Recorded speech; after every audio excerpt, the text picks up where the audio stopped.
handle the truth. The Denise Simon Experience. The Truth Matrix. Vetting, exposing, drilling down to the truth. Rolling Thunder, this is Hitman, Seat, over. Hitman, this is Rolling Thunder, Seat out. The Denise Simon Experience. Exposing politics, lies, demagoguery, spin, fraud. Grid to suppress, Mike Charlie, 4 tree 5, 9er 2 1. Grid to mark, Mike Charlie, 4 7 tree 9er, 8 9er, out. Promoting individual situational awareness. Question, probe, notice, ask why. Mark smoke on the deck, 2 rounds HEPT, gas TOT 5-3.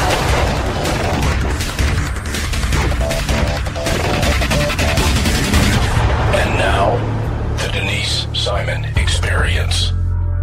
Thanks, ladies and gentlemen, for being with us on the Denise Simon Experience. Several times we've talked about education on the Denise Simon Experience, but we haven't talked about post-public education and government education necessarily at the college level. And I would argue that not everybody is fit for college in the, I guess, the garden variety sense of the definition. We do very little when it comes to encouraging people to kind of go back to, I guess, blue-collar type jobs, because that's not respectable anymore, although there are some that say that that's on the upswing because the need is so necessary. But then again, is college really all it is cracked up to be, especially when companies, corporations, think tanks, and whatnot, and even government is using apprenticeships? So I have got the distinct honor of having TK Coleman with us, and he's with an organization called Praxis. He's the education director, and so TK and I are going to kind of chat about that whole 4-year college education thing versus some other kind of alternative for those millennials and those that are of college age that would like to think of some other alternative. So with that, thank you, TK, for being with us. It's an absolute pleasure. I'm excited to talk with you. I would argue that students who are juniors and seniors in high school that have decided that they are told by guidance counselors and parents and everybody else, you better start thinking about college and you better start applying and think about what you want to do. Sometimes, very often, I would argue, as a junior and senior, you don't have a concept of what it is that you want to do when you are on the outside, on the other side of the 4-year college degree. They still haven't figured it out, and a lot of these students too end up with a degree in psychology, and then they got to go find a job, and then they end up finding a job has nothing to do with their degree. Do you agree? Is that about right? Oh, absolutely. And I'll push the envelope a little further here and say that it is not the case that young people don't know what they want to do. It's that we have artificially inflated the cost of figuring it out. Reality has a built-in mechanism for people figuring out what they want to do. It's called experience. It's called exploration. It's called trial and error. And none of us at any age know what we want to do for the rest of our lives. None of us are able to predict what we're going to find pleasure in 10 years from now. But the way that we get to know ourselves, the way that we get to figure out what it is we want to do is by experimenting. And the problem with college is that it's an awfully expensive approach to experimenting. Most students who go to college for their first year or two, they're not spending all of their time in the library or in office hours or in class. They don't declare a major right away. They go there to date for the first time, to party for the first time, to drink alcohol for the first time, to do drugs for the first time, and to do all of these different things. And they're paying an awful lot of money for that kind of experience.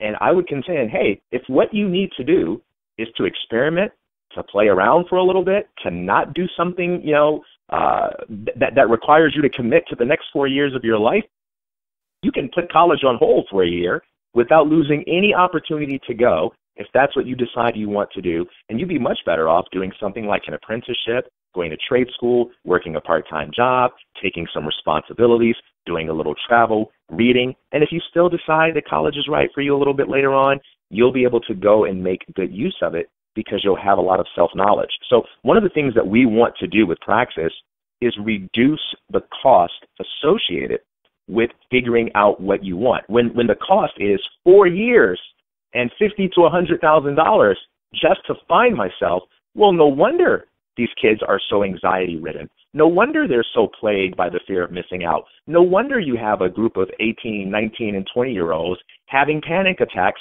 because they don't know what to do for the rest of their lives. Well, the price for figuring it out is so high that you better get it right. You better not make a mistake. But what we're doing is we're changing all of that. We're saying, hey, look, you don't need to take 4 to 5 years. You don't need to spend 6 figures. Let's take 1 year, and let's spend the first 6 months of that year developing some professional skills, learning some soft skills, learning about professional branding, learning what employers value, and then let's spend that subsequent 6 months getting some real-world experience in an entrepreneurial environment. Let's work at a startup. Let's not play with fake money. Let's deal with real money. Let's not play around with pretend customers. Let's actually serve real customers.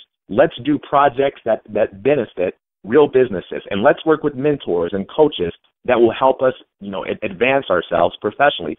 In 1 year, you do that, you'll not only have a great professional opportunity and a great foundation for building your career, but you'll know so much more about yourself than spending $50,000 just to go around, just to go running around at frat parties that you really don't have to be enrolled in college to go to, and that's not to say that's all that ever happens at college, but if we're realistic and honest about what most people do in their first year or two at college, as opposed to what professors argue they ought to do, that's the sort of thing that's happening, and that's a great tragedy. TK, I'm kind of with you on this one because it's about building a resume. And, when you on the other side of a 4-year degree, you've got a diploma in hand, and then you go to do a resume, a potential employer is going to look like, okay, what did you do? So in order to enhance your resume, you got to go through and say, well, college had me go do this project or this community service, or you have to demonstrate that you have been out there with your hands on.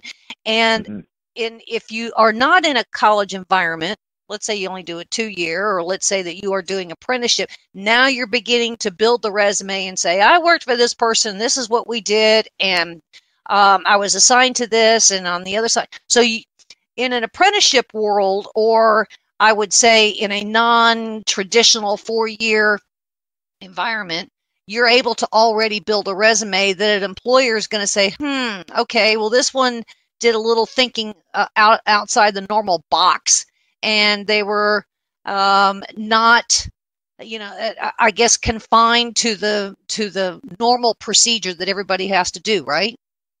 Absolutely. So my conviction is that the best resume is a body of work.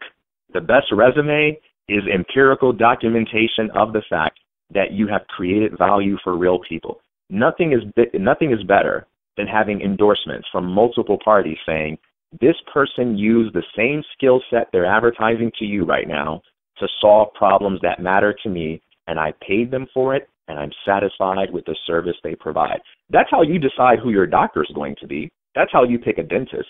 That's how you pick a mechanic. That's how you pick a lawyer. That's how you decide who's going to do your taxes. That's how people in the real world actually behave. When we set aside the theoretical arguments for 5 seconds, when we suspend the debates for 5 seconds, and we just observe how real people in the real world make decisions, that is the basis upon which we make them. So Praxis is a program that teaches people how to harness that. It's a professional boot camp and a startup apprenticeship program for those who want to launch a career without college. And it's truly a marketplace approach to higher education. It's not an approach to education where a bunch of political elites who don't have to live your life, who don't have to pay your bills, kind of just decide, what constitutes being smart. That's not how it works. It's based on the premise that wealth is a reward for creating value, and success is the byproduct of making yourself indispensable. And so what we do is we show our participants how to develop useful skills, how to solve the kinds of problems that make people want to pay you. and how to think like an entrepreneur when you're looking for an opportunity. And those are the kinds of things that a degree can't do for you. Those are the kinds of things that hiding behind a credential won't be able to achieve for you. And you know, one of the things that we do in order to sort of let ourselves off the hook and avoid the scary questions that are a part of life and avoid the implications of taking responsibility for the outcomes we produce in our lives is we sort of hide behind ranking systems. We hide behind, you know, rules. You know, what's the top city to live in? What's the top school to go to? What's the top major to focus on? Because we believe those things will take care of us. You know, but I agree with the economist Thomas Sowell, who said the most basic question is not what is best, but who shall decide what is best. You can't hide behind some political elite's concept of what's best for you. That's how they love to think. They love to get together and decide what's best for everyone else. But you've got to take that responsibility for yourself. You've got to decide what is best for you, and you've got to create your own path. And that's the world that we're living in now. You know, one of my favorite quotes is from Seth Godin, who says, "You're not going to get picked. Dick Clark has passed away. He's not going to call you and put you on American Bandstand. It's over. And it's being replaced by the awesome, scary responsibility of picking yourself. No one is going to give you the American dream just because you went to a university, did what you were told, and followed the roadmap that was laid out for you. Things are going to happen when you take responsibility for making them happen, and we show our participants how to do that." No, it's kind of, the textbook is already laid out, I guess, or the rules are already laid out when you apply to college. Because when you apply to college, those that are looking at your application are not just looking at your grade, your GPA, because I mean, or your SAT scores, your ACT scores. They're looking at all the other things that you did while you were in high school. In other words, were you a part of, you know, the 4-H club, or, you know, some kind of, you know, junior achievement, or, you know, community service. So, I mean, they're already looking at what other things that you do besides your normal classroom textbook kind of gig. And that's what sets them necessarily apart from any other application, because what other skill sets or what other ambitions have already been demonstrated, correct? Correct. Those are the things they look at.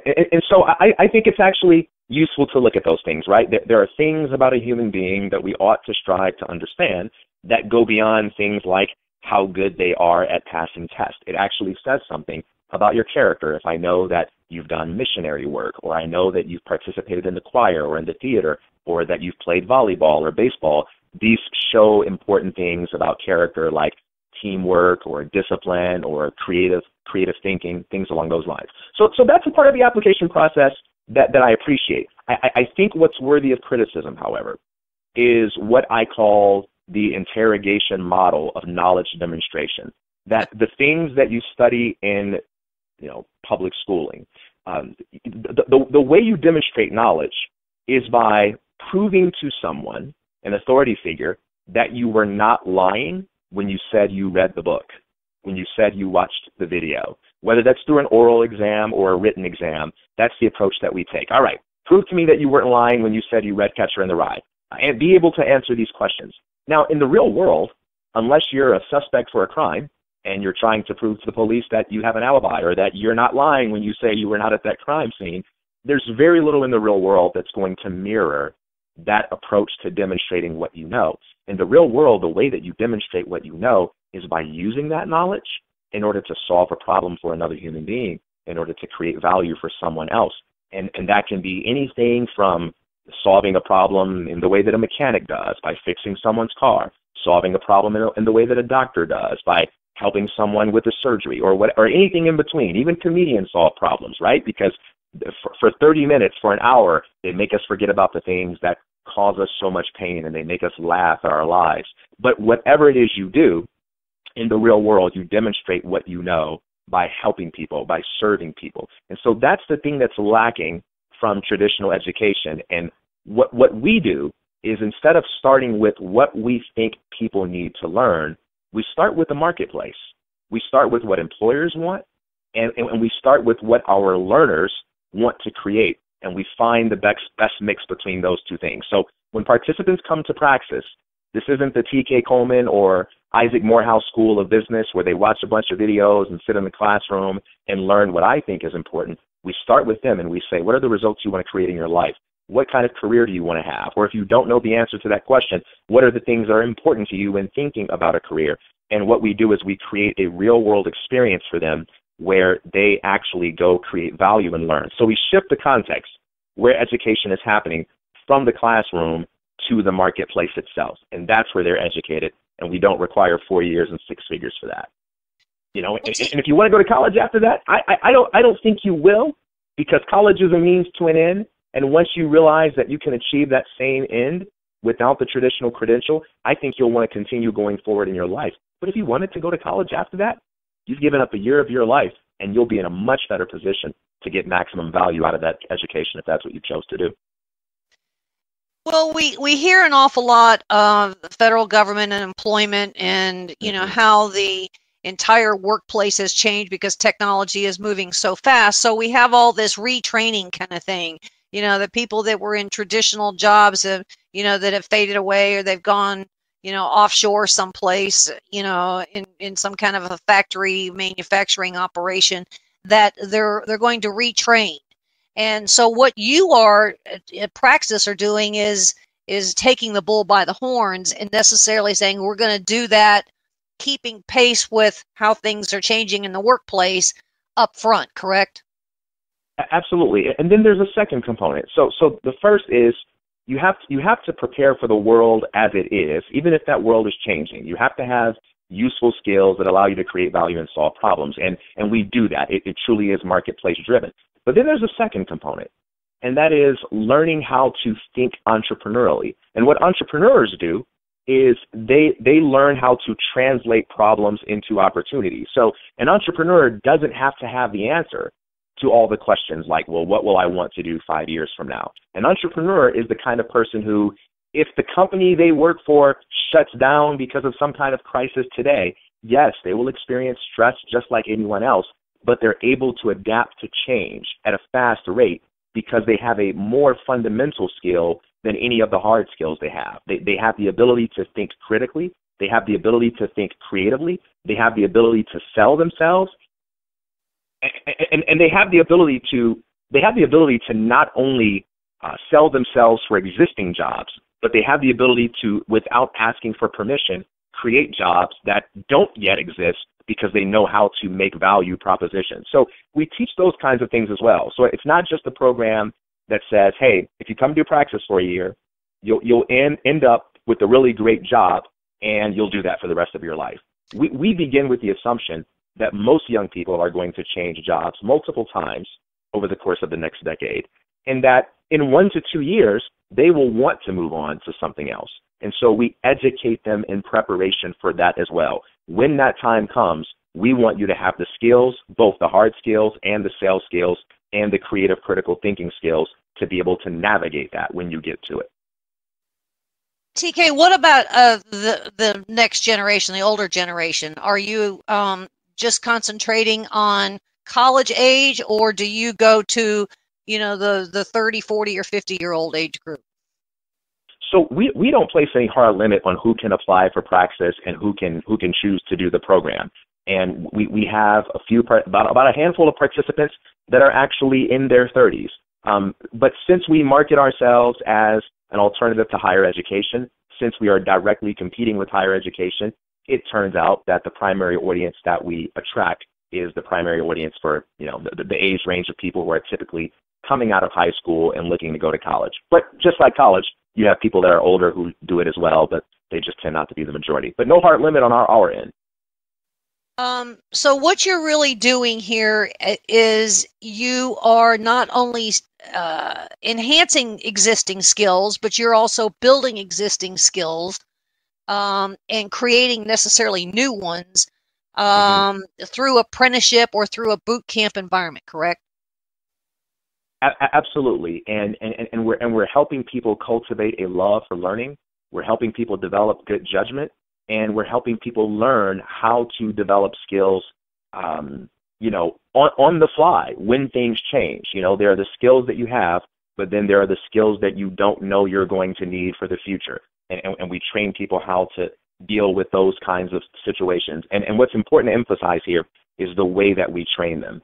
You know, reading is good. Watching lectures is good. Being in a classroom, that's all fine and dandy. But the primary context where learning happens in praxis is in the workplace. And our participants do have things like coaching sessions. They do have a curriculum they go through. They do have a community of which they are a part. But the primary context where the learning happens is by doing, because we believe that you can't separate the learning part from the creating part. If the rewards associated with the learning process aren't real, if the risk associated with the learning process aren't real, then the rewards won't be real either. Your brain processes information differently when it knows that it's going to be held responsible for doing something with that information. Now, is your program, TK, just a year, or is it extended such that, you know, some people learn in a different environment, or it's based on what a potential employer may offer? Sure, that's a great question. So the program is no more than a year. Some people can go through the program at a faster pace.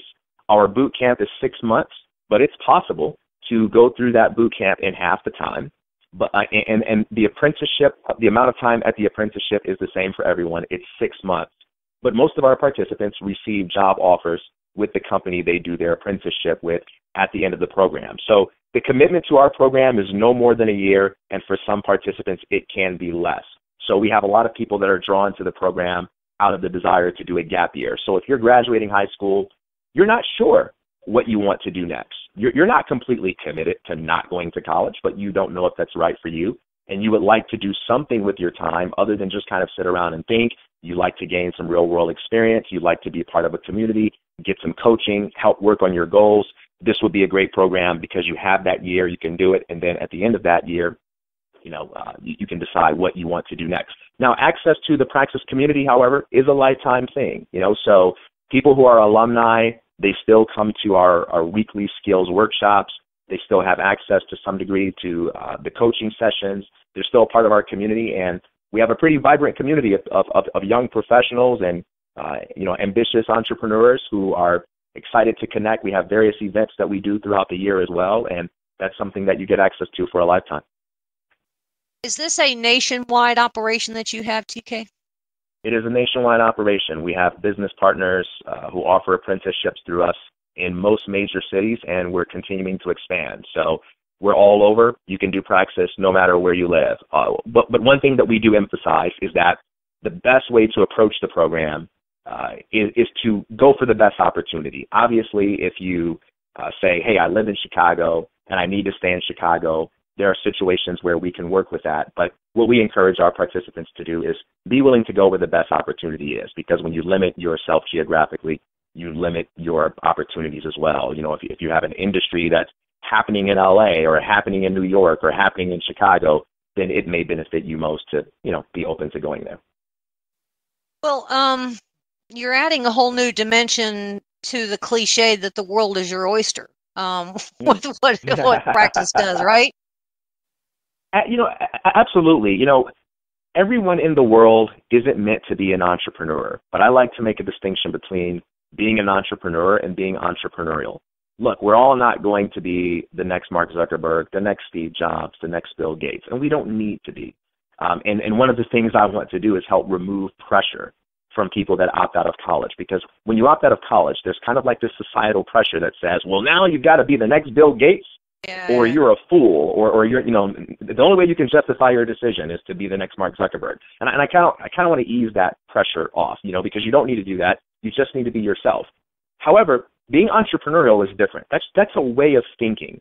And whether you own a business or not, whether you found a startup or not, in order to survive and thrive in the world that we now live in, you have to think entrepreneurially. You have to approach your work with a sense of artistry and with a sense of autonomy. You can't be entitled. I know it's not a popular thing to say right now, but you simply can't be entitled, because there's no one waking up in the morning, knocking themselves over, trying to figure out how to make your dreams happen for you. You have to take responsibility for improving your life. And we all have our own version of hardship. We all have our own version of difficulty. We all have our own version of elements of unfairness that we have to deal with. But at the end of the day, you're the one that has to make it happen, and that takes grit. That takes a sense of hustle. That takes a sense of personal responsibility. That takes a sense of creativity.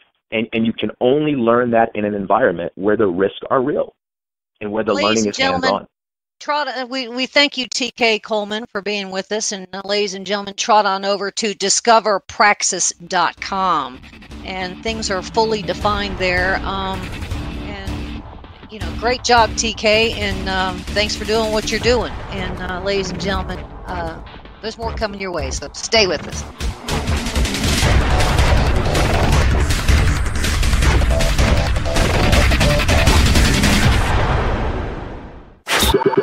Hi, this is Captain Matt Bruce from the Captain's America Third Watch, and you're listening to Talk America Radio, the new dominant force in conservative talk radio. Hi, this is Donna Fiducia. And Don Newen from Cowboy Logic Radio. Ladies and gentlemen, if you don't go to sleep every night completely fatigued from trying to restore America from the destruction that is taking place, then you're simply not doing enough. Join us every Tuesday night, 9 p.m. Eastern, for Cowboy Logic Radio. Let the restoration begin.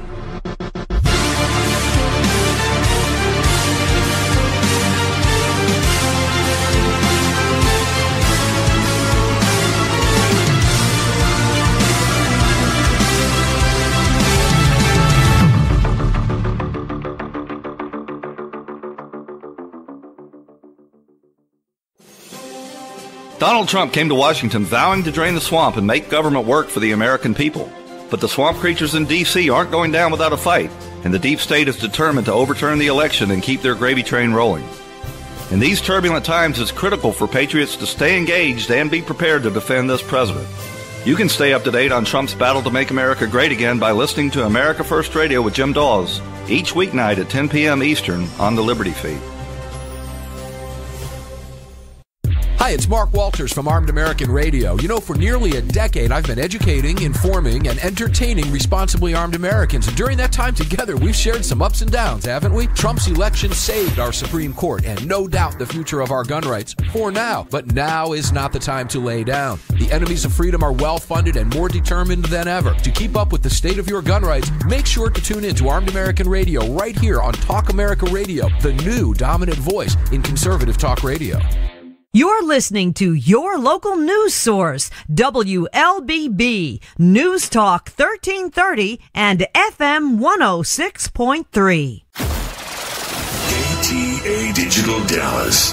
Talk America Radio. Simulcasting on WDDQ, Talk 92.1, Adel, Valdosta, Georgia. And WJHC, Talk 107.5, Jasper, Florida.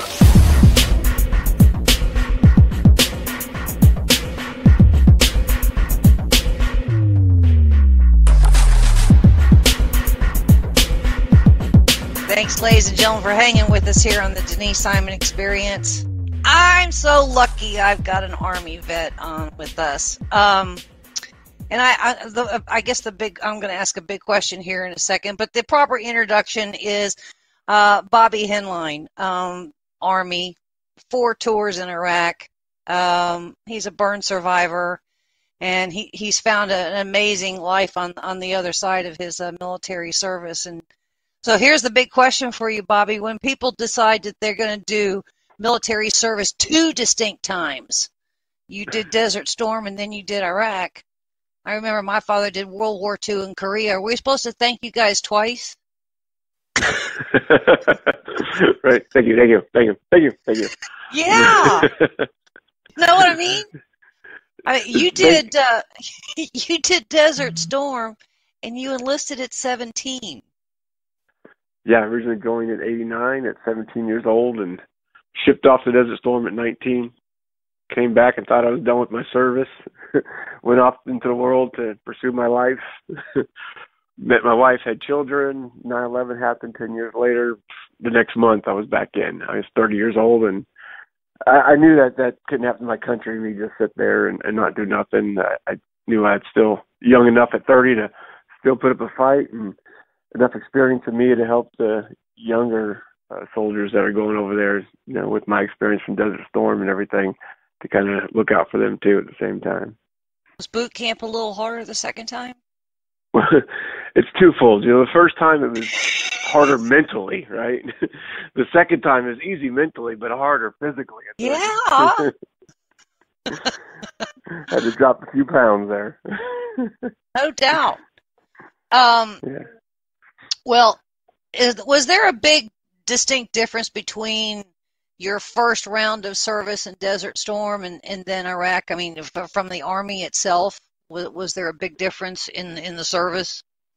Well, yeah, service definitely changed. I mean, it's obviously more politically correct these days, and we can't be as tough on the men and women, which is not good, because, I mean, when you put them in a war situation, that's what basic training is for, is to break them down and get them to be able to handle that pressure. And if you can't test them with that pressure, you don't know what you're going to have when it really, you know, hits out there in war. You need to know that they could handle making those decisions under that kind of pressure.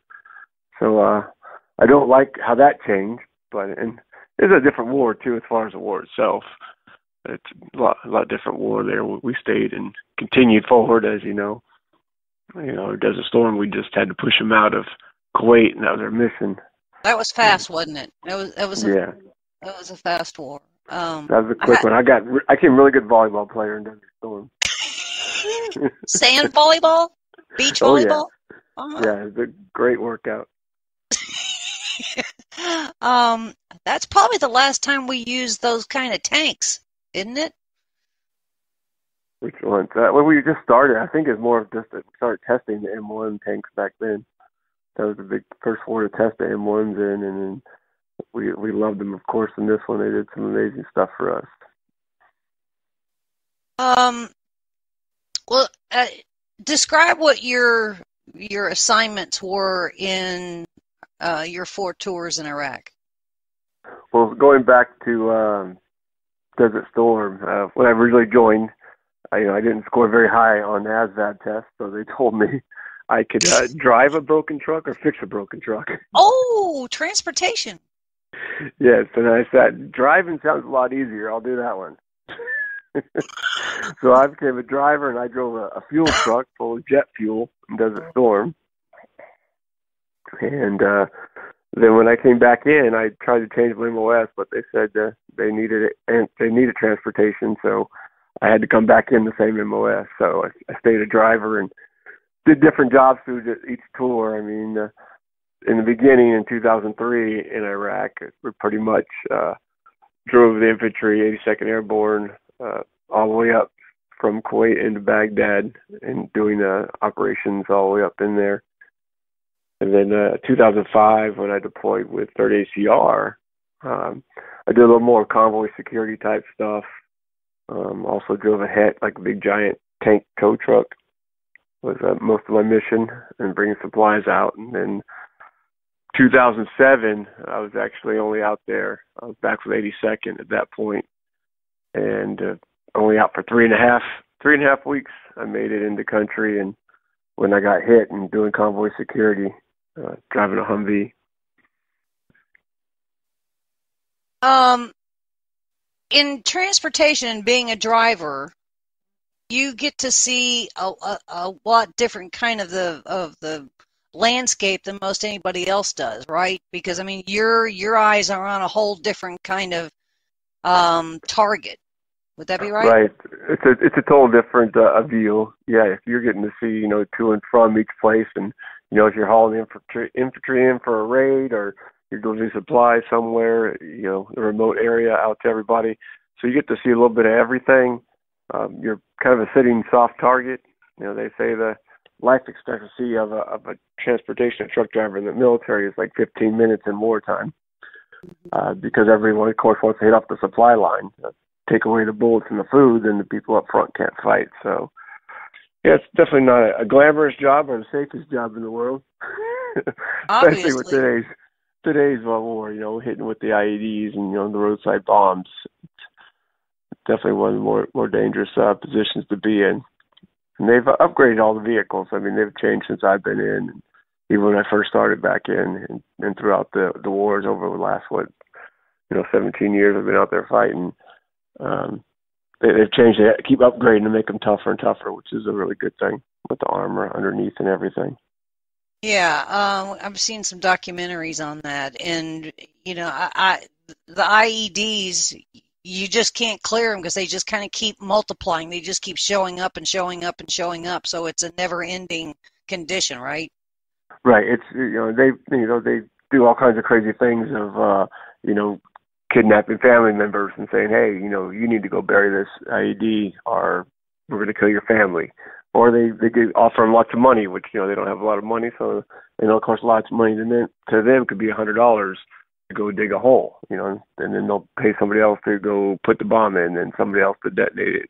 So they break it up and make it harder for us to find them. And then anything that looks suspicious out there is normal for them. Like on our roads to see trash on the side of the road, you'll see it somewhat, of course, but, out there they'll be burning trash in the middle of the road, and that's normal. Like in the center divide, someone just might be burning some trash. Or there's a donkey tied in the middle of the road. And it's weird that the stuff that's different out there is actually normal to them. And we're trying to figure out, okay, to us, what's normal, what's different. And it's pretty much by driving through every day and seeing what the town looks like. And then when you're going on new roads you've never been around, towns you haven't been through yet, it's a lot harder to tell because you're not sure what the normal day-to-day is there. But once you get in the area and you kind of learn it, you know what's out of place and what's not. So we tend to kind of go over there and with our culture, and we expect to somewhat see it over there, and you're telling us that isn't even right at all. So how long does it take you to make that adjustment? It takes about a month to really get adjusted, and they know when we're switching out because you'll right seat ride with another unit that's been there, and they'll tell you a little bit of things of what they know, and so they see all this stuff and they know what we're doing. And so that's usually when we get hit. So when that first month in is when you get hit a lot in the beginning. Of course, 2007 was a crazy year because of the surge in Baghdad. It was like kicking an anthill, so they were scattering everywhere and we're getting hit left and right. So there was a lot of injuries during that time, and my unit was assigned to help out just north of Baghdad there to follow along a river as they try to escape out through all the vegetation along the riverbeds. We're trying to scurry them out of there.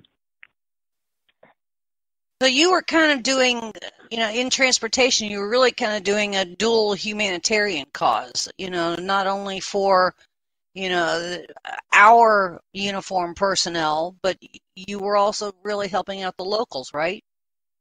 Yeah, you get to do a lot of that stuff too. That's some of the best things I really like to do, the humanitarian things of you're bringing even them food and then talking to them and trying to find out where the bad guys are, and doing all the intel stuff too. So you get to do a little bit of everybody's job as a driver, depending on who you're assigned with, what's going on. But it's kind of a unique position to be in.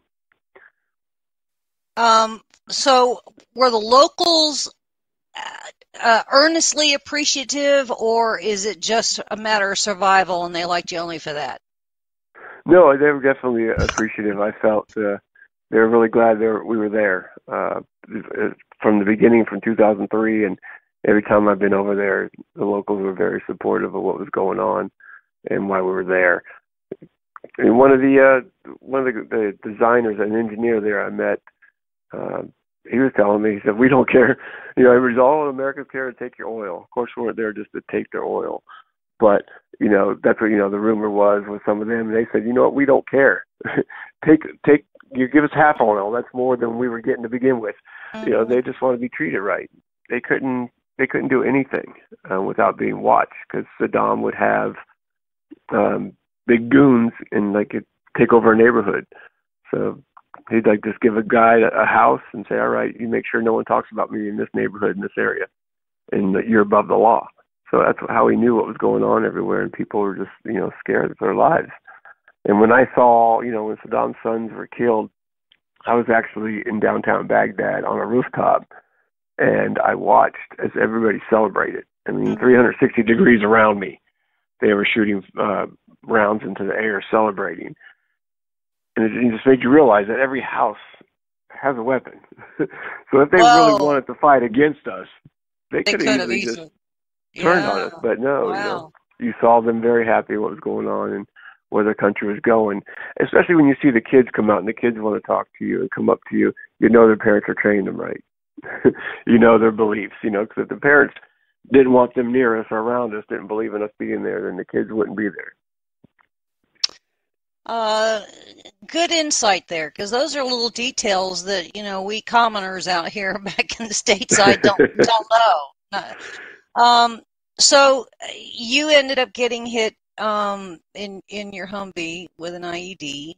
I think you were the only survivor, correct? Correct, yeah. It was, they said it was 3 to 4 artillery rounds that were buried in the center of the road that hit underneath my Humvee, blown it up, throwing it 20 meters. The hole left in the ground, I've seen pictures of it, is 5 foot in diameter and 3 feet deep. That's how big the blast was through the asphalt. You barely recognize any parts of the Humvee, just kind of the front wheel and my door is recognizable of what a vehicle was there. 4 other men passed in that Humvee that day, and me being the only survivor, burnt over 38% of my body. My head was burnt to the skull. I eventually lost my left hand, had to amputate it. Just had 48 surgeries. Just had another one this last December. So it's been 11 years. April 7th, 07 is when I got hit. Still doing some reconstructive surgeries from that. And doctor said there's no medical explanation why I should be alive. Well, yeah, there is. Because you got this new cause, you got this new destiny. So you were doing humanitarian stuff in Iraq, but I would argue you're doing humanitarian stuff stateside. Did I overstate that? No, I think that's very correct. What I do now, at the time I didn't know what I'd be doing. When I was just trying to survive and live in the hospital and didn't understand, did like everybody else, questioned why am I alive? I had survivor's guilt. I felt like a burden to my family, and I just prayed to God every night just to take me. Thought it'd be easier for everybody else if I just didn't have to go through another surgery, if they didn't have to worry about me getting an infection and dying, and it'd just be easier for everybody that way, quicker, and they can move forward. But I was here a year later. I'm still here and getting my independence back. and you're on the Denise Simon experience. Now, Bobby, what's the difference? You've created something called Bravo 748, which is kind of it's a speakers bureau of you veterans. And in your particular case, you're doing public speaking and comedy. Is there a difference between public speaking and comedy? No, they're both kind of scary.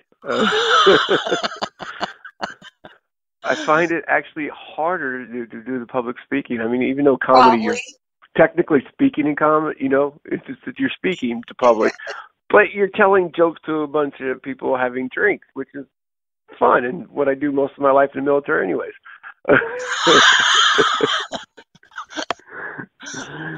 But when you're trying to share your story to a high school or, other veterans or big business, and you're trying to inspire people to know that anything's possible and to never give up, and you're just hoping, like, I hope they get my story. I hope they get something out of this. I hope, do these people really want to hear this? Like, I get nervous. I've done it, hundreds of times, and that's when I get nervous before sharing my story and trying to help others. Now, comedy, no, we got that.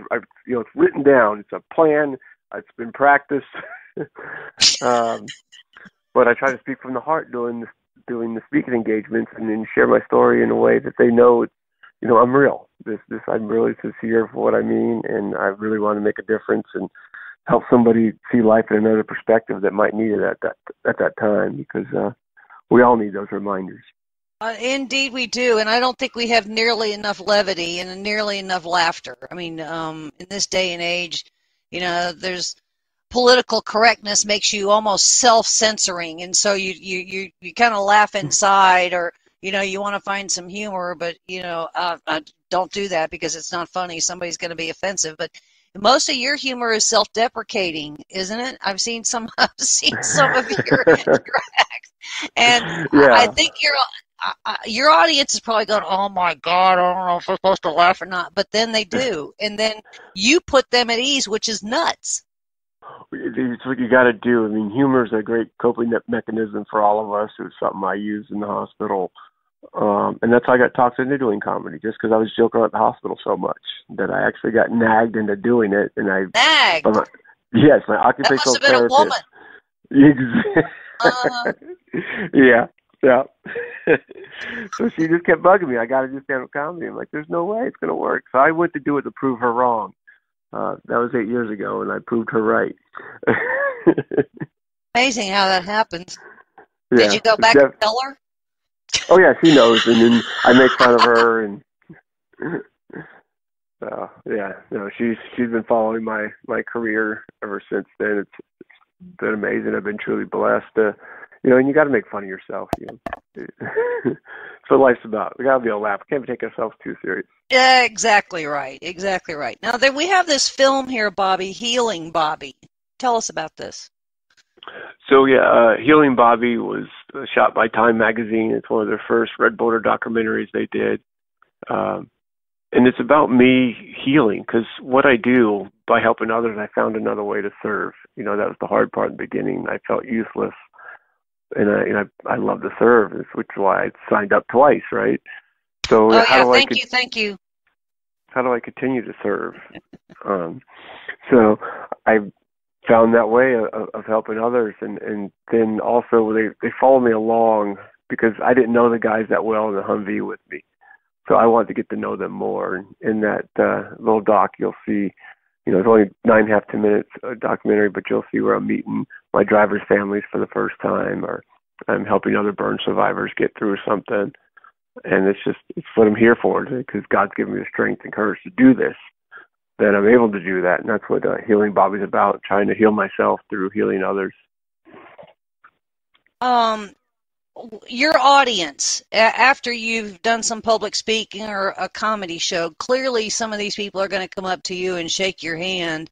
Have there been any conversations that have sort of stuck with you and resonated with you when somebody in the audience has come up and said something to you? Yeah, it's just amazing. There's been so many, whether it's a comedy show or a regular speaking engagement. Of course, my sense of humor comes out in all of it. But just how many people come up? I mean, the veterans alone, it's amazing when you see that you reached another veteran that might have been struggling at that time, and they heard my comedy, and they just want to thank me to let them know, letting them know they're not alone, and that they still, can be themselves and that humor inside and let it out, and that it's okay. But I'll get anywhere from mothers that have lost their children to, I get a lot of people that reach out to me on social media, abused women that have been struggling and hiding inside, that just, they feel open to share their story with me because I'm so open with my story. That they said that helps. And I think that's just human nature. And we all kind of forget that these days, to actually share everything inside. A lot of times on social media, you'll have either someone who, look, my life looks perfect, and they're not really sharing what's really going on those bad days. Or you got the people like, oh, poor me every day. It's like, oh, come on. I know you have a good day in there. So it's being that fair balance, I think, that we all need in our life. Well, Scott Husing has used the term with me a couple of times as human connection. And I think that you've traveled the country, in some cases internationally, with your public speaking and humor. So you're kind of validating that human connection, right? Oh, yeah, it's definitely been all around as far as, not everywhere in the world, but even if it's somewhere I haven't been, that Healing Bobby documentary from Time Magazine has gone everywhere. I get people from Germany, from Africa, all over the world that are reaching out to me through social media. They're able to get that story and talk to me, and I try to answer everybody I can to, whatever they might ask or what they're going through. And again, it's that human connection no matter what. You're probably doing more healing for others than you almost went through yourself, it sounds like. Yeah, I think we all kind of do that to keep myself busy. It's those are the harder times when I'm not busy, and those then it hits me, and I think about the men that we lost and their families, and so it helps me to continue to help others, to live for them, serve for them. Are you keeping any kind of a journal on your work? No, I'm very bad at that, and I get yelled at that Come for all the time. on. I mean, that's probably that could be the second documentary, Bobby's Journal. Well, we have actually, there's a documentary right now that's in film festivals called Surviving Home, and that actually followed me for 8 years. Okay. So it's got early on, starting off comedy, starting off speaking, surgeries, but it's not just my story. What I love about it is it's 4 main veterans in it. They had talked down the ones too, but the 4 main stories from different war eras, which is really cool. You see the similarities that we have, and trying to find our new purpose back home. Whether you were physically injured or just mentally, internally, you have injuries, invisible wounds. It shows World War II veterans, Vietnam veterans, and you just kind of see the similarities that we all have. And most of the time, we want to continue to serve others and help, especially other veterans. Continuing to serve to help others, did you learn that? Was that something prior to military service or learned in military service? I think I've learned more in military service. I've always been, though, that the person would always help somebody else out. I was always that kid. If I saw someone getting bullied, I'd jump in, protect them. Just a natural thing that's always in me. To really try to look out for others. You've got quite the portfolio of fellow speakers over at Bravo 748. We got about a minute and a half left here. Can you kind of describe some of those compatriots of yours in Bravo 748? Yeah, well, we got lots of major ones. We got General Harold from Delta Force from Mogadishu, Stacy Pearsall, who does Veterans Portrait Projects. She does some amazing photos and travels everywhere sharing her story. She actually got injured a week after me, a town next to me, which was crazy. We didn't even know each other back then. And we've done some other work together. She just does amazing stuff. Kevin Briggs, Army veteran, CHP officer, who talked over 200 people from jumping off the Golden Gate Bridge. He's a great suicide prevention advocate and travels the world trying to help others with suicide prevention. He has a book out called The Guardian of the Golden Gate. It's amazing. Well, I got to tell you, we just don't realize how many of you guys are out there. And I'm just honored to be able to have this conversation with you. And I believe that, you guys are a whole different classification of heroes on the battlefield. But once you get back home and you do the kind of work that you're doing with that human connection, there's a whole different medal or award that I think all of you deserve. And very, very honored to have you with us here on the Denise Simon Experience. And, thank you for Desert Storm and thank you for Iraq and thank you for being on the Denise Simon Experience. No, I appreciate it. Thank you for having me on. All right, good deal. Ladies and gentlemen, more coming your way, so stay with us.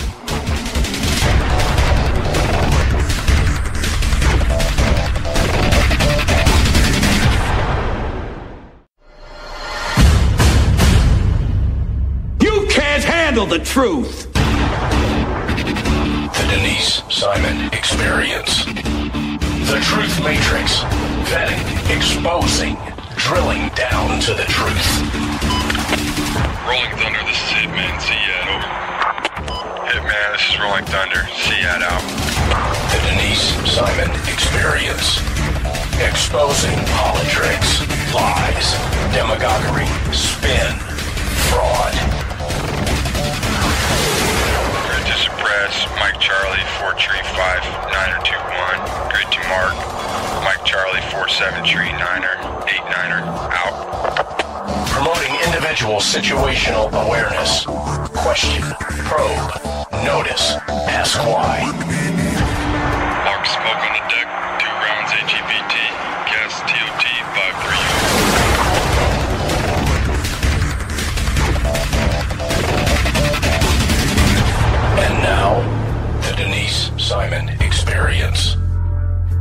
Thanks, ladies and gentlemen, for hanging with us here on the Denise Simon Experience.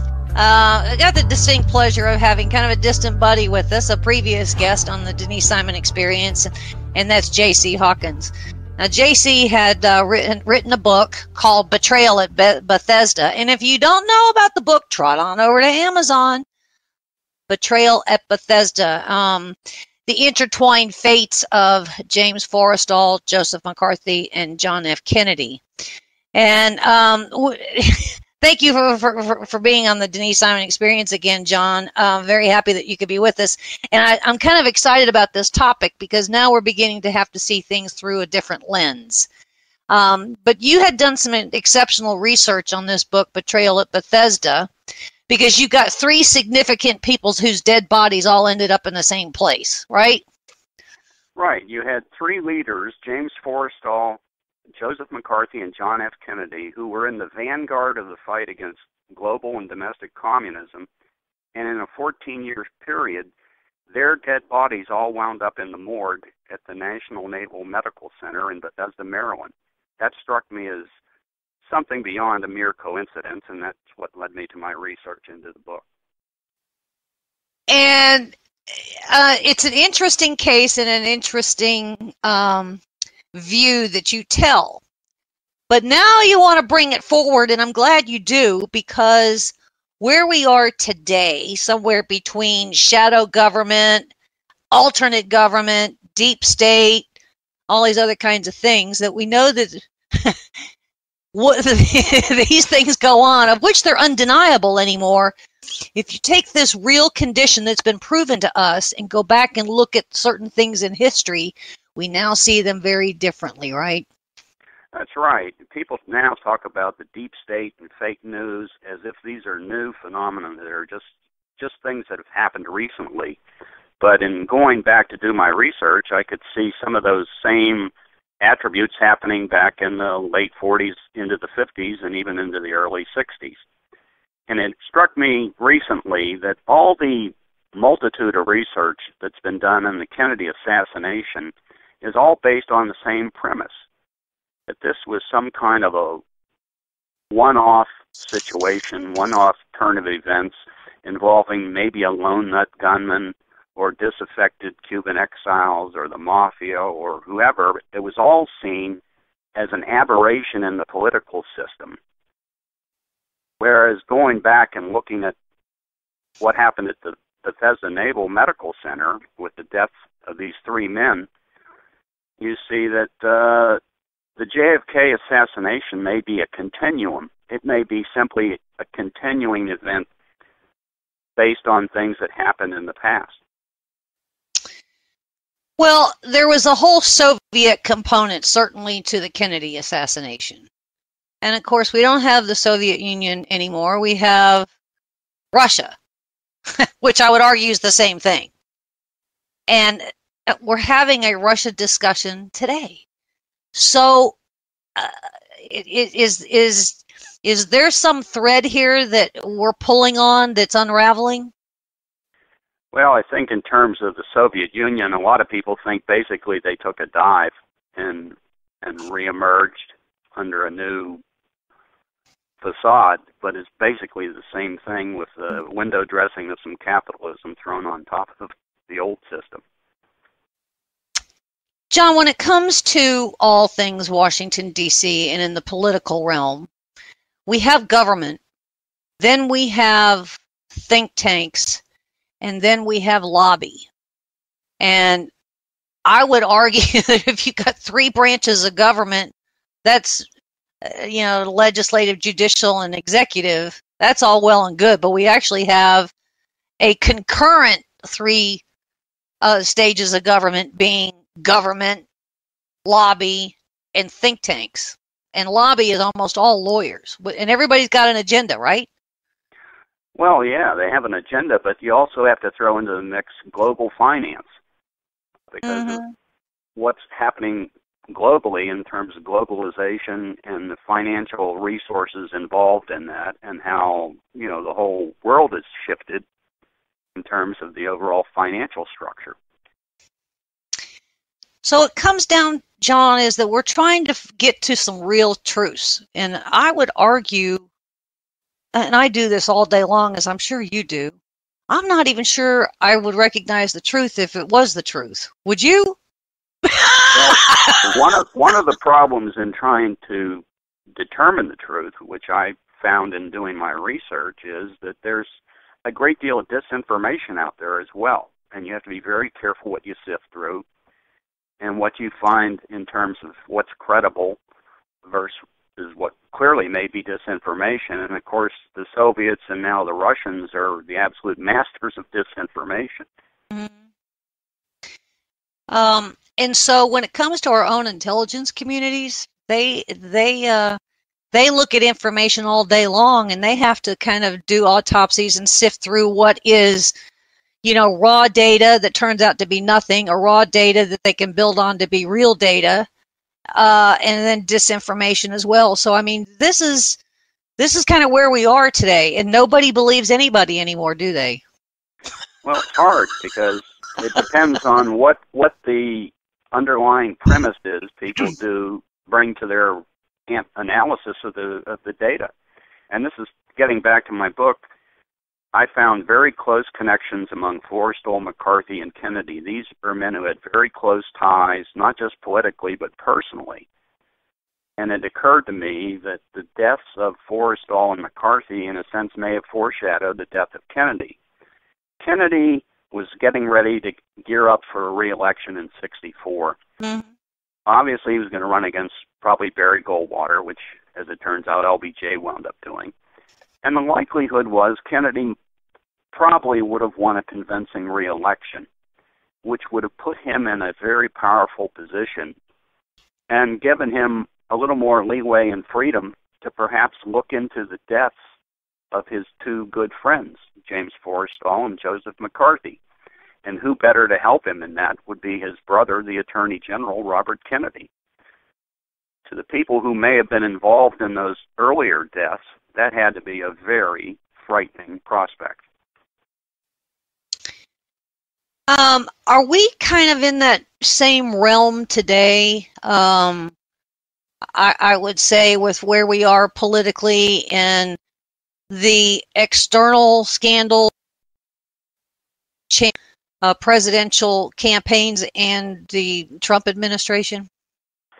Well, as more scrutiny is put on what the FBI and Department of Justice may have done prior to the campaign and even through the campaign and even after President Trump took office, there certainly is going to be a lot of trepidation going on in D.C. that people are going to dig into all this and find some very unsavory things that would put what were formerly prominent people in a very, big predicament. I would argue that media has a colossal role, and we all know that, we hear the same song and dance that the media is not doing their job because they're not reporting the truth and they kind of twist it. But I also argue that even the corrupt media, if you will, they also know some real facts because of who they have established in relationships within government, and they selectively report and selectively don't report things in order to have a means to justify an end, right? Right. They certainly have, let some things slide that they won't even look into. And in the process of doing that, they've wound up shooting themselves in the foot and perhaps the head because their credibility is now being called into question because of people becoming more aware of what they've overlooked or what they've hidden or covered up themselves. They're seen as aiding and abetting in some of the shenanigans that went on in the campaign. And if you look at some of the coverage now, you look at someone as unhinged as Joe Scarborough, who has totally gone off the deep end. This is undermining the credibility of the media in general. And once you lose your credibility, how do you get it back? Well, indeed, a very good question. I guess what you end up doing is saying, okay, well, the media is not doing their job, so let's trot on over to the legal profession. And, certainly there's law, and then you got these lawyers that are trying to apply the law.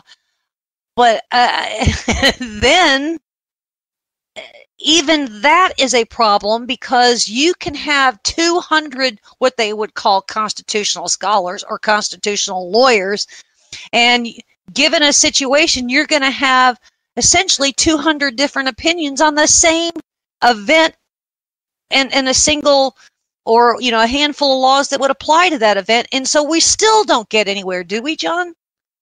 Well, you're exactly right in that the law has a lot of leeway for interpretation, and there are lawyers who become fabulously wealthy by manipulating and twisting the law to suit their ends.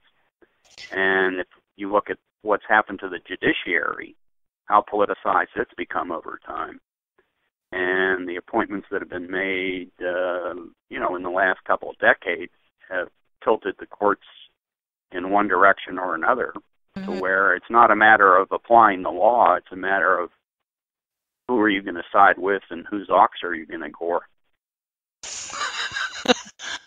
So, given your book, Betrayal at Bethesda,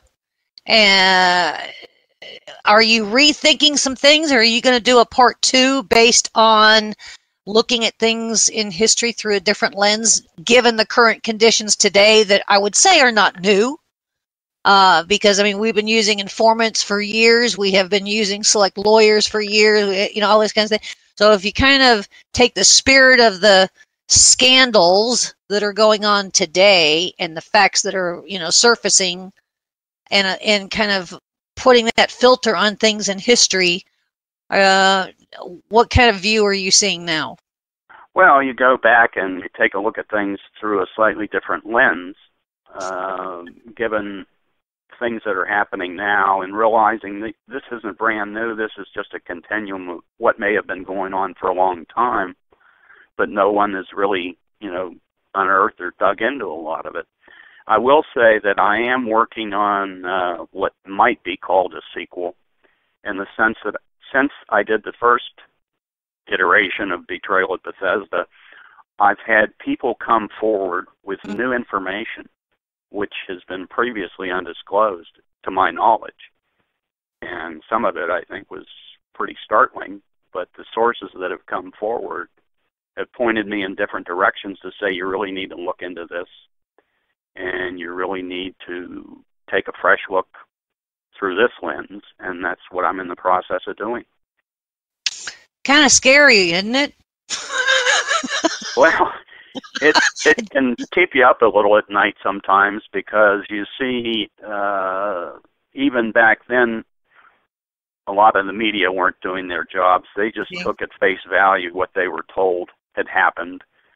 In the case of Forrestal, well, he was a crazy guy who killed himself, which there's ample evidence to show that was simply not the case. And in the case of Joe McCarthy, he drank himself to death, and, well, even the death certificate doesn't indicate that. But that was the accepted conventional wisdom put out by fake news purveyors like Drew Pearson and Walter Winchell and others. So the media runs in a pack, and whatever they were fed by the leaders, then they just, parroted and didn't do any research in their own.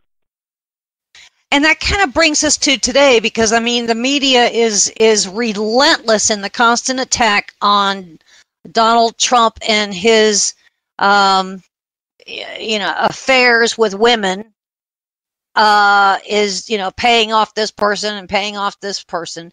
But yet, I would argue John F. Kennedy and the whole Kennedy clan was exponentially worse, and yet today's media won't even make that, won't even acknowledge that, will they? Well, these are some of the same people who or Bill Clinton's look the other way on Bill Clinton and say, oh, well, it's just about sex and it has nothing to do with his job as president and blah, blah, blah. Well, all of a sudden they've changed their tune, and the very same people. It's not like we have a whole new generation of reporters who come in with the same view. These are the same people who wanted to skip over the whole Clinton episode and put it in the past, and now they're totally freaking out over something allegedly done in Donald Trump's private life before he was ever involved in politics, and somehow that's relevant to today. It doesn't even make sense.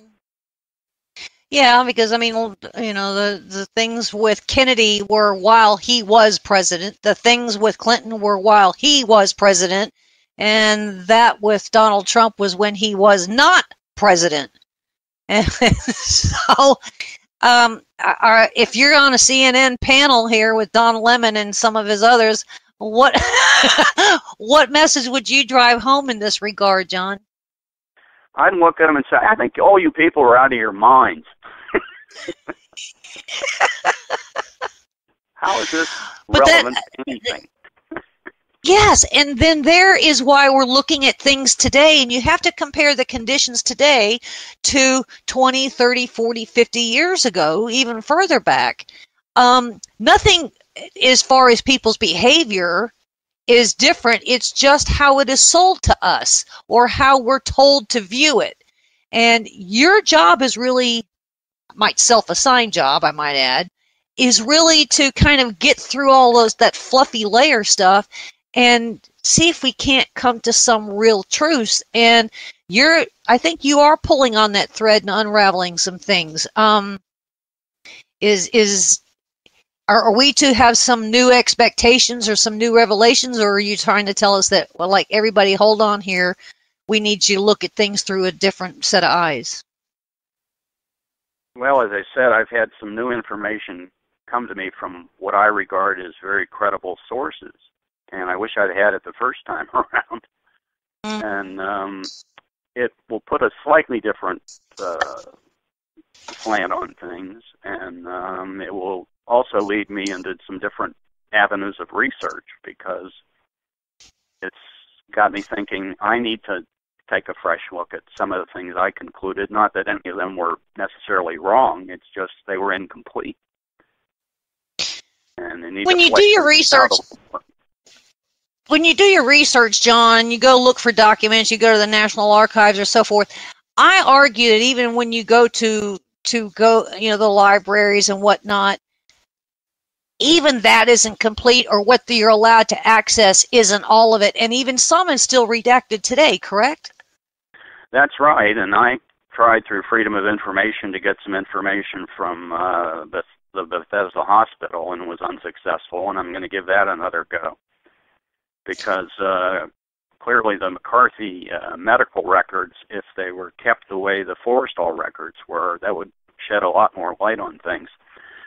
Forrestal, there were nurses' notes about his stay at Bethesda, and if you read the nurses' notes, which weren't unearthed until just a few years ago by another researcher, it's quite clear that all the reporting on his condition and his mental state was just factually wrong, period. They totally mischaracterized his mental state. Where is his family on this? The Forrestal family? Yeah. Well, of course, his wife is deceased, and his one son is deceased. I'm not sure about the other son. He may have died, too. And interestingly enough, Michael Forrestal worked for President Kennedy. And he worked in the National Security Council, and he was an expert on Asian affairs, and did some work in and around Vietnam. And then after President Kennedy died, shortly after that, Michael Forrestal left government service and went into private life. Mm-hmm. And he was basically just walking down the street one day and had a cerebral hemorrhage and died. Goodness. And, dead men tell no stories, do they? No, exactly. So are we looking at what, a couple of months? It could actually be a little bit longer if you're going to do some kind of an annex or sequel to Betrayal at Bethesda. I would imagine it's somewhat of a daunting task, eh? Well, part of the problem is the more you dig into it, the more you find, and it's a matter of then how do you structure it so that it comes together in a coherent manner and flows so it reads well. And so we'll just see. I mean, I'm working on it and working on other things that I need to do to just try and earn a little bit of a living. We're all trying to do the same thing. Yeah. Well, your tactics in your research, I would think, whatever tactics and steps you're taking in your research, I hope you're taking note, because some of those things we're going to have to use today when it comes to how we're going to uncover these relationships that people in government have with others outside of government, including media and think tanks and lawyers, but then again with some other ambassadors and foreign dignitaries, known and unknown. I think we're finding out that this whole globalism thing, while none of us really were accepting it, there's no way that we can get beyond it. I mean, it's so intertwined with everything here in the United States. But your steps that you're taking, you need to make note of them, because we're going to have to use them to kind of get beyond where we are today in Washington, D.C., correct? Right. Interestingly, this Stephen Halper, who's surfaced, is a professor, and he's an interesting guy if you start digging into his past. And he was at Oxford with Bill Clinton. Yes, he was. Which makes a whole other interesting area to look into. So there's a lot more there than meets the eye, I'm sure. And if we had an aggressive, objective media, there'd be plenty for them to find there. But we'll just have to rely on the few who are taking it seriously and looking into it. And, when we hear these media reports, I suggest to the audience, the listening audience here, that whatever it is, there's more to the story. You're only getting snippets. And, John Hawkins here is absolutely telling us all of that. It goes way beyond just the headline. There's always much more to the story, such that it's almost burdensome. Do you feel like you've undertaken all of this? Do you feel like it's almost, is it a quest or is it a burden? Well, it's not a burden, because part of it is I get my enjoyment as well in doing the research and learning new things. I don't play golf, and I don't have other hobbies. This is both a hobby and an avocation, whatever you want to call it. Some people might think it's a little all-consuming, but it's what obsessive. I enjoy. I'm like you, though, obsessive-compulsive on this kind of stuff. But you end up reading more than you're writing, for sure. Well, you have to keep reading, because there's always more coming out, and you just have to stay as far up on it as you can, and that's a challenge. But the challenge I accept, and I'm eager to pursue. Well, ladies and gentlemen, again, we've been speaking with J.C. Hawkins, the author of Betrayal at Bethesda, The Intertwined Fates of James Forrestal, who was Secretary of Defense around in the mid-40s, I think. And then Joseph McCarthy, his story I don't think is really got an end to it. And then certainly John Kennedy, and whatever you do, we can't just throw out the Warren Commission report and start all over again. But John, we're grateful for the work that you're doing, and when you get a little bit closer, come back, because we need some updates. Well, I'll definitely keep you updated as I make my way through the maze. A good deal. All right, thank you. And ladies and gentlemen, stay with us. More coming your way.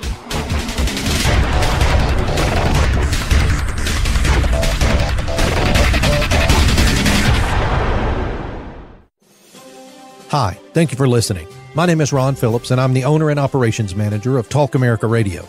It is with great pride that I offer you this 24/7 stream of some of the finest talk radio programming in the country, but I need your support. We are a listener-supported network. That means we need your help to continue to offer the quality programming you're hearing right now.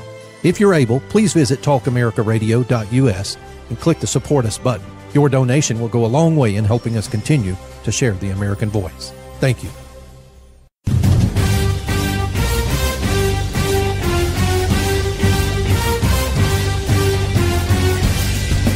This is Don Newen, co-host of the Drive Time Sit Rep.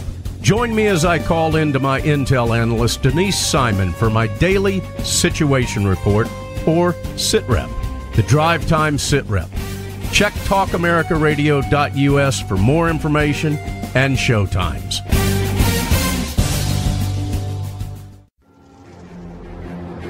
Let me talk to you black people. When you vote for blacks and put them in office under the banner of the Democrat Party, please explain to me what black people get as a result. This was not a nap that we have been taking. We are in a coma. You know what the interesting thing about pensions is? That's today's money given to people who ain't doing nothing for you today. Get off that black Democrat tit that they've been sucking on. Your country is being stolen from you, and the promise is being stolen from your children, and they're telling you it's all right while the rest of the world is trying to lap us. Well, why are we doing so poorly? 2 words: teachers' unions. Are you kidding me?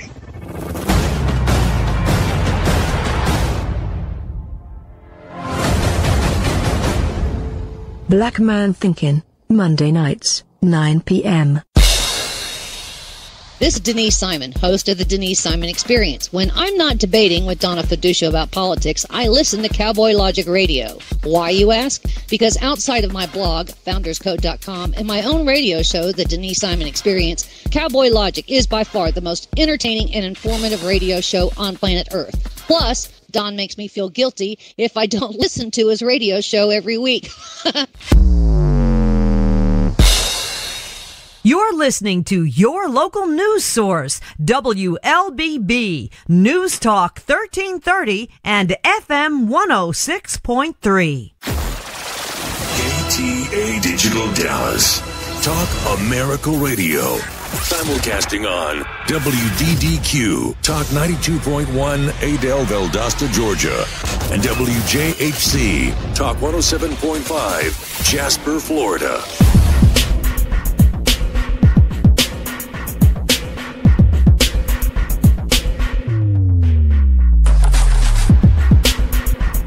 Ladies and gentlemen, for staying with us here on the Denise Simon Experience, changing gears again. That's the cool thing about doing radio. But I've got the distinct honor of having Sidney Powell with us, who is a former federal prosecutor and still in the legal business. She is the author of Licensed to Lie, Exposing Corruption at the Department of Justice. Woohoo! And we're going to talk about Meet the Creeps. Creepsonamission.com, which was announced the other night on Fox News, and it took down a couple of servers, I think. So I couldn't get on it for, I don't know, probably 30 hours or so. But congratulations, Sidney, and thanks for being here on the Denise Simon Experience. Thank you, Denise. I appreciate being invited. There's something in my gut here that because presidents have extraordinary power, and I don't even know the width and the depth of the word extraordinary, much less power, but I just know that it exists. Can a sitting president give cover, give immunity, and or approval for people in his administration to lie and or abbreviate a response, hence lying by omission, and having that be acceptable?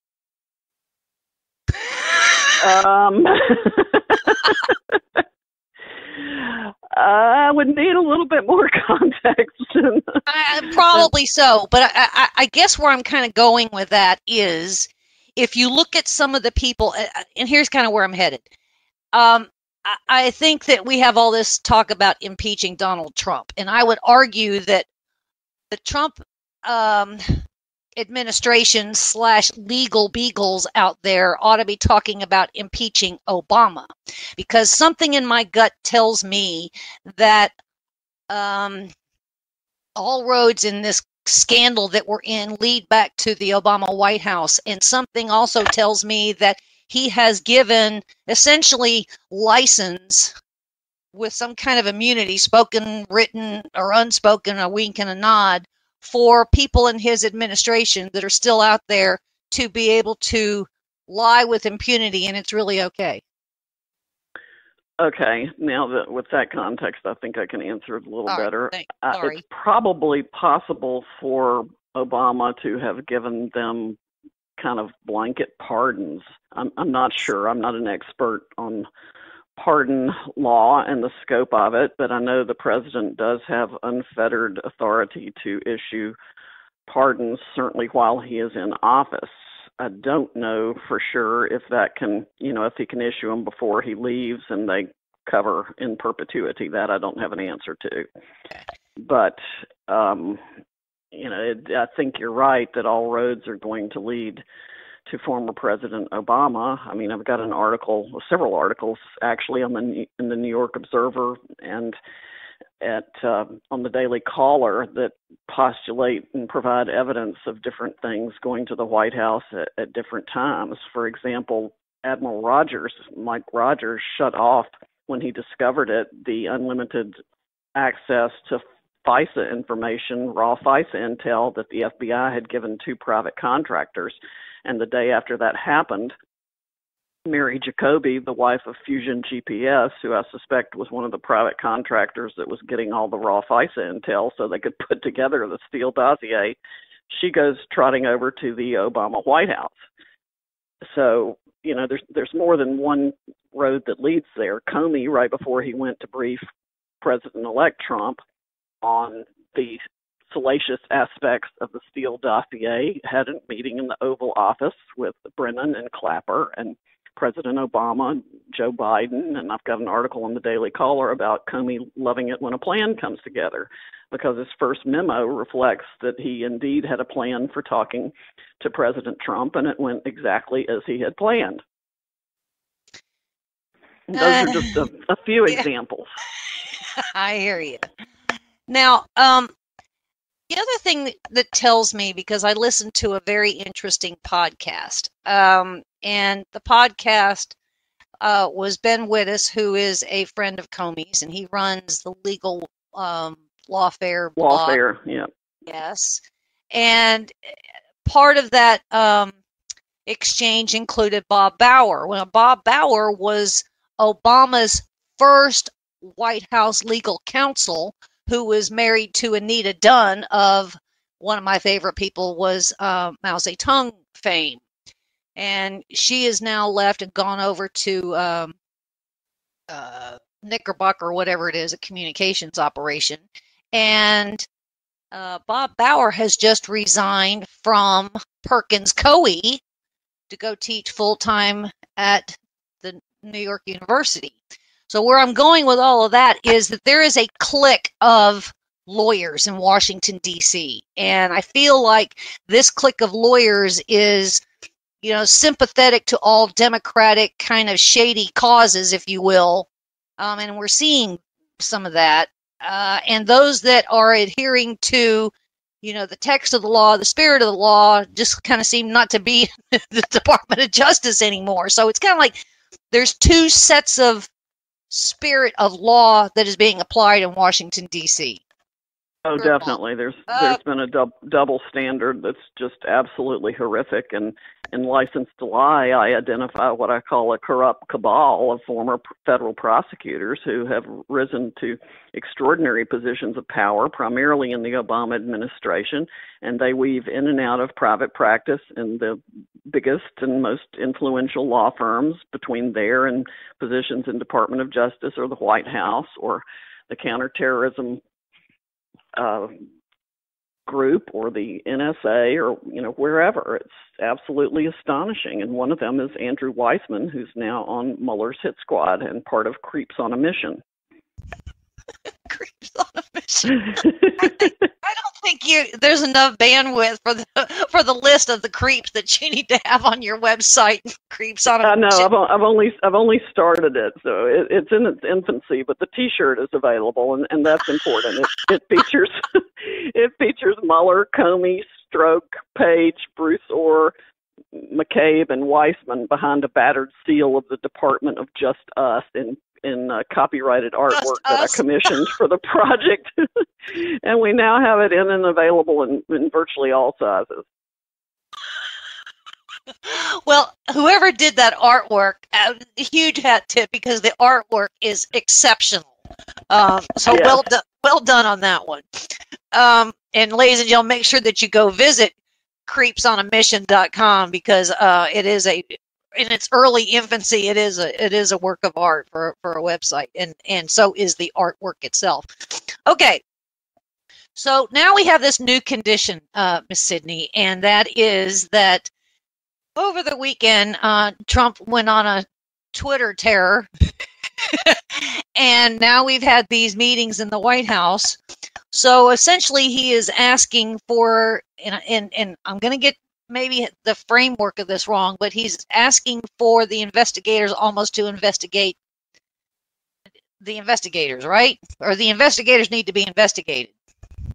Yes, they do. What he's really asking for, I think, is a careful review of the information that the Senate and House committees have been asking to be disclosed.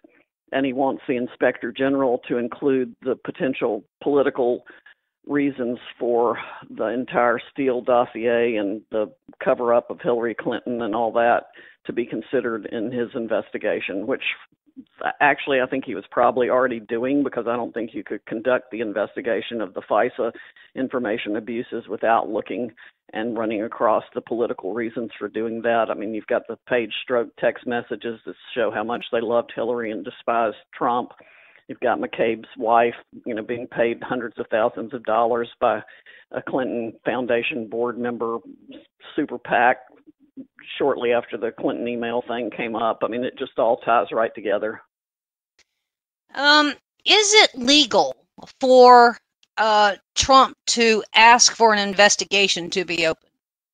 Sure. Okay. Now, having said that, is it legal then that he has asked for this to happen, both of the Department of Justice and the new director of the Bureau, the FBI, Christopher Wray? Obviously, this is to help Devin Nunes over at the House Intelligence Committee. Is that kosher? Well, what he's asking for is sunlight, and that's the best disinfectant I know of. In fact, I've said repeatedly that until we know exactly what went on and why it went on and who all was involved, we're not going to be able to restore any sort of credibility or trust in the FBI or the Department of Justice. And I think there are going to be a whole lot of people that are at the very least going to have to leave, and a pretty high number that may very well have to be prosecuted. And that may include President Obama. So is the next person that's likely to be on your creep list Jeff Sessions? Because something tells me that he wasn't included in the meeting between Rosenstein, Trump, and Christopher Wray at the White House. And as a consequence, I say Jeff Sessions. I kind of like the guy, but I'm kind of like he's kind of a POW here or something. I don't know, because there were clearly some leftovers from the Holder Loretta Lynch Justice Department that were still there when Sessions took over. Most of all, being Bruce Orr. That's disturbing. And others. And I mean, I've got it on good authority that people inside the department have kept information from Attorney General Sessions that he should have, and essentially been trying to set him up to fail. I am willing to give him until at least 3 months after the Inspector General's reports are out before I render any sort of judgment or go up there with my fire trucks and hoses and Clorox to clean it out myself. I'll drive. May hire you. And that kind of brings me to the next huge question here, because all roads lead back to the Obama White House and tactics that I would argue came out of Chicago. But there has to be, Sidney, some documents or some trails from the Obama White House that are either one, hidden, or two, buried someplace and completely inaccessible to either the current White House or the current Justice Department. They might be in storage. They might be in some certain presidential library that's under construction in Chicago. You see where I'm going with that? Is it possible? I do, but it's increasingly hard in our digital age to completely eliminate footprints. So I am optimistic that a lot can and will be found. Oh, why? Because I'm not so optimistic as you. Well, maybe even Hillary's emails are still there, and that would be the mother lode of all evidence. I mean, you have to realize how many people would have been communicating with her at clintonemail.com or whatever it was, as opposed to state.gov. And all of the certainly upper echelon government officials who were doing that knew it was not a secure server. That's why President Obama communicated with her under an alias on it, which is in one of my articles a couple of years ago, calling for Comey and Lynch to be impeached for whitewashing Clinton's crimes, because it was obvious to me that was done then. So, that includes former White House counsel Catherine Rumler, who left not long after that to go into private practice, where she coincidentally began representing the Clinton Foundation as one of her first clients, and now represents Susan Rice and probably other people involved in the investigation. And of course, Eric Holder left early on, and then Loretta Lynch and Sally Yates came in. So, all of those people are, certainly during the time Clinton was Secretary of State, anybody in the Obama administration would have been communicating with her at Clinton email instead of state.gov. So that's going to include a lot of people at DOJ, FBI, CIA, NSA, White House, etc. So I go back to that earlier thing. We've got this Washington, D.C. Beltway legal clique that just kind of just goes in these revolving doors and goes away for a while and then comes back. And I would argue law firms, especially Perkins Coie, right? Yes, and also other big firms there. For example, and Latham and Watkins, Rumler and Leslie Caldwell and Sean Berkowitz, all former Enron task force prosecutors who destroyed Anderson and ran roughshod over everybody in Houston, are all at Latham and Watkins now. Yeah, they have their own former Enron task force. Okay. Now we have this whole discussion now about these informants / spies / moles, and I haven't completely bought into that narrative quite yet. But we know that we have the New York Times, and we know that we have the Washington Post, especially I think the New York Times, who gave every single clue about this Stephen Halper cat without naming him.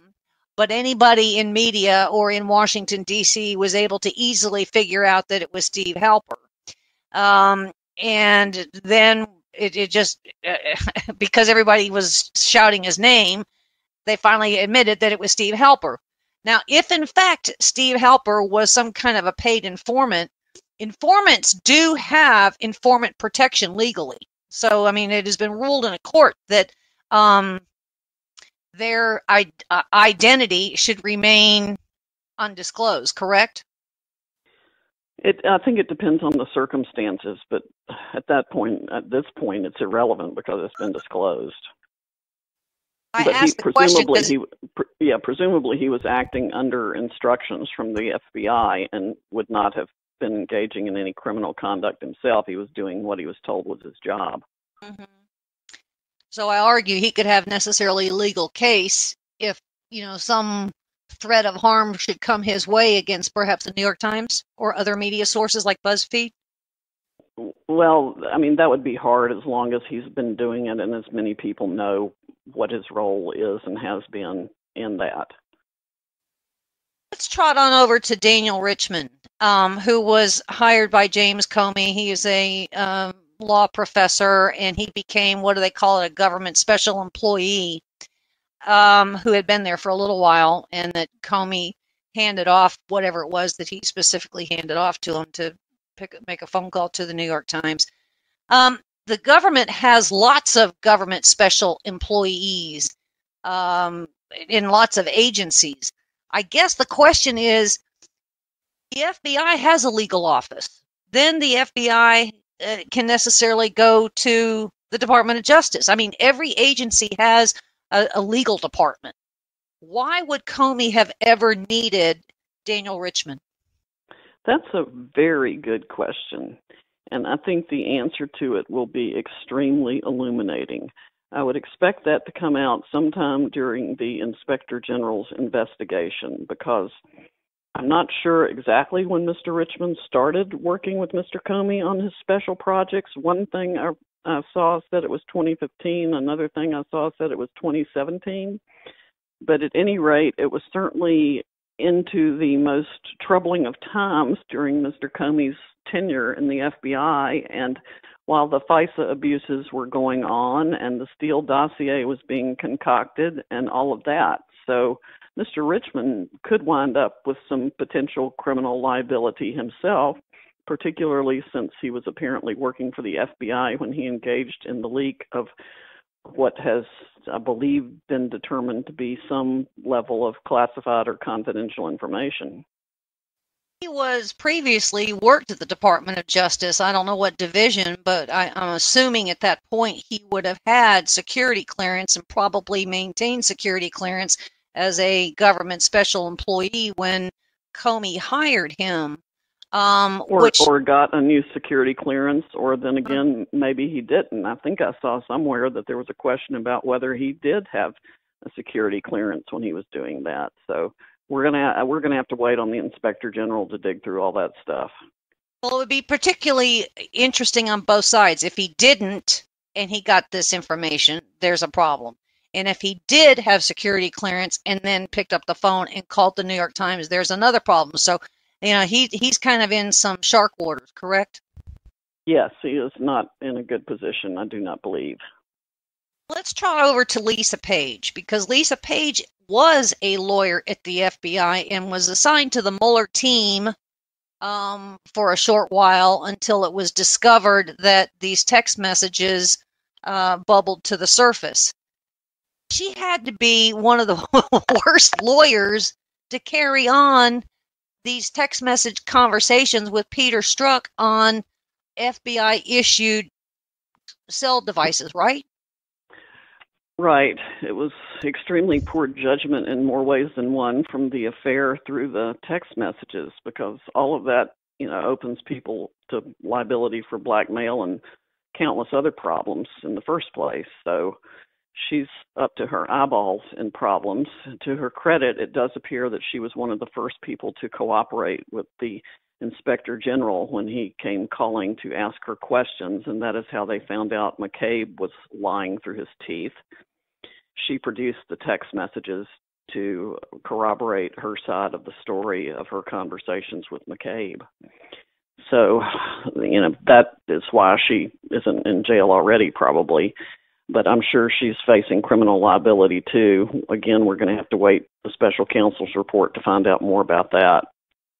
We don't even have all the text messages, do we? You know, we were told there was something around 80,000, and we might have 200.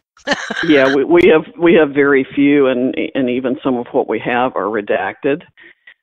And the Conservative Treehouse is a very good blog that I would commend to everyone to follow. They often post, and usually post, the actual documents that support what they're talking about, which is extremely helpful, so you can read the document itself and just don't have to go by somebody else's analysis.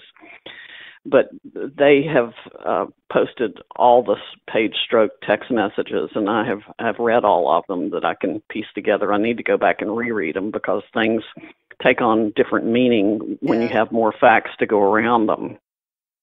Indeed so. But yeah, there is a lot of information in there, and I'm sure there's even more in what's been redacted. They have posited the theory that Mr. Huber, who Attorney General Sessions appointed to look over provide criminal insight and consultation with the Inspector General, is the one that is putting together criminal prosecutions against these people.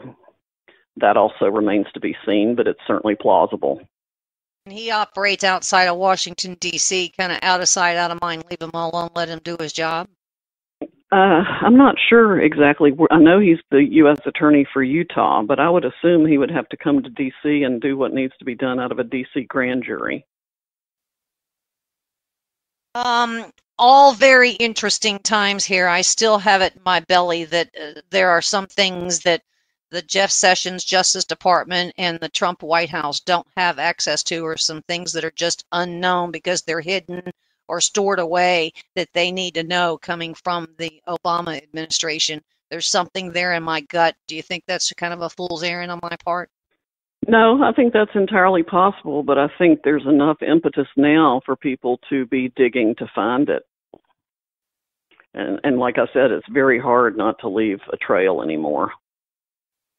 Yeah, unless it's kind of a wink and nod and a handshake that happened at a coffee shop across the street from the White House.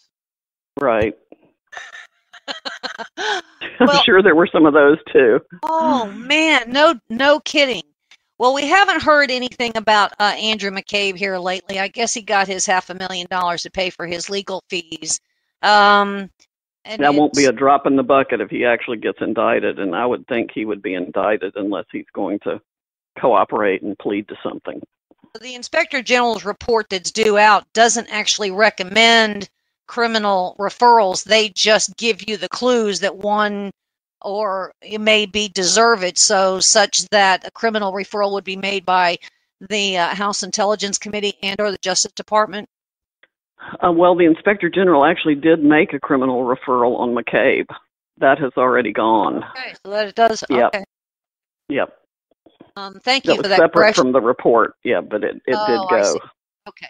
Because I have read those, I've read many of those reports, and to me, they're almost kind of. I mean, there's good work put in it, but it's like there's never any action. This might be the one document that ever gets some kind of action or raised eyebrows in Washington D.C. that we're supposed to have, you know, at the beginning of June, right? It jolly well better. I don't know whether you're going to call me up so I can go drive that fire truck. We'll have a volunteer fire department. Well, I appreciate your insight here. I know that you're on a short wire because you do have a life outside of creepsonamission.com, but you know, you have been pretty dedicated to all of this. There's so many moving parts that also take us obviously internationally too.